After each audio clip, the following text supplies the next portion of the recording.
May tanong ko sa inyo, doktora. Opo.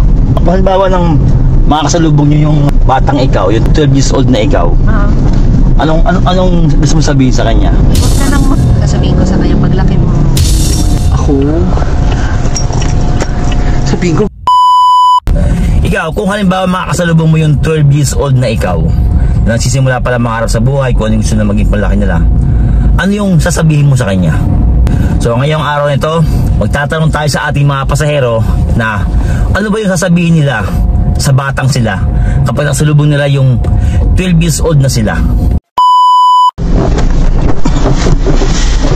Hello ma'am, good morning. Morning po. Kayo po si Doktora, ano pangalan ma'am? Hazel po. Hazel? Yes sir.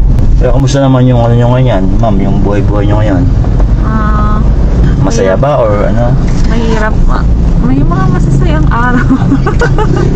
Doon tayo umasa.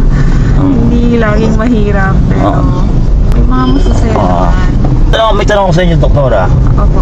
Kung halimbawa ng makakasalubong nyo yung batang ikaw, yung 12 years old na ikaw, anong gusto mo sabihin sa kanya? Huwag ka nang mag-doktor. Ha? Huwag ka nang mag-doktor. Huwag na mag-doktor. Ikaw ba, kung di ka ba naging doktor po, doktor, ano po yung sa tingin mo na ano, na bukod sa pagiging doktor, ano pa yung gusto mong maging sana? Gusto ko lang maging barista. Ha? Gusto ko lang maging barista. Ah, barista? Opo. Nandun po ako sa may mga art, tumutugtog ng gitara. Ah, may gusto mag ano, parang... Sana nagbanda na lang. Ah, may marunong mag ganon, or hilig mo yung ganon? Mag-gitara po. Ah, marunong mag-gitara? Opo. Ah, ang hilig mo parang sa mga music ganyan, parang mga chill na parang rock-rockan ganon. Opo. Pero doktor, napunta ka ng doktor. Napunta po. Sino may gusto nun, ma'am? Ikaw or magulang mo? Gusto ko naman po siya. Ah. Sa una talaga. Pero yun nga. Kung tatanungin ko, ngayon. Sabihin, nung una ang gusto mo talaga maging parang gano'n, Barista. barista, no? Tapos gusto mo parang... Kapila. Chill na. Kaya napuntahan mo pag doktor. Opo eh. So, sabihin kung makasalubong mo yung batang ikaw, yung 12 years old na ikaw, sasabihin mo sa kanya na huwag na mag-doktor at ang kuhin na lang ay yung ano, maging isang musician. Para feeling mo ba mo, ano siya, hindi siya nakaka-stress gano'n? Yes sir. Mga ganong level na lang. Kung may option pa pala. Char. Thank you sir. Ingat po kayo Thank you po. Kamusta naman yung buhay-buhay mo, ma'am? Bilang isang, ano po ba kayo, ma'am, sa ano? Ano pong trabaho niyo, ma'am? Diyan, sa BDO. May minsan taon na lang ako sa iyo, ma'am.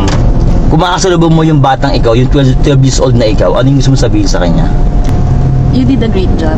Yung sasabihin ko sa kanya, paglaki mo, magiging magaling ka. Magiging proud ka sa sarili. Yun. So, parang gusto mo sabihin na ipagbutihin niya. Oo. Siyang susunod. Yun. Yan po si ma'am, pangalan niyo, ma'am? Ma'am Jen. Ma'am Jen. Kamusta naman po yung trabaho niyo po? okay naman po. Hindi ba nakaka-stress? Sakto lang. I-enjoy naman.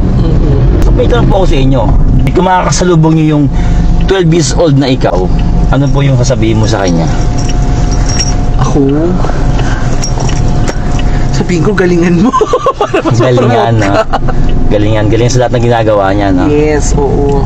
Basta tama lahat ng ginagawa. Basta tama. So, bali, ang magiging payo mo sa batang ikaw na 12 years old, galingan niya. Yes. Yan. Pagbutihin. No? At magagawa ng mali, no? Yes. Yan. Laging gumawa ng tama. Despite na maraming tukso sa paligid. Oo, tama. So, ikaw, kung ikaw naman ang makasalubong mo ang 12 years old na ikaw, ano yung sasabihin mo sa kanya? Comment mo dyan sa baba.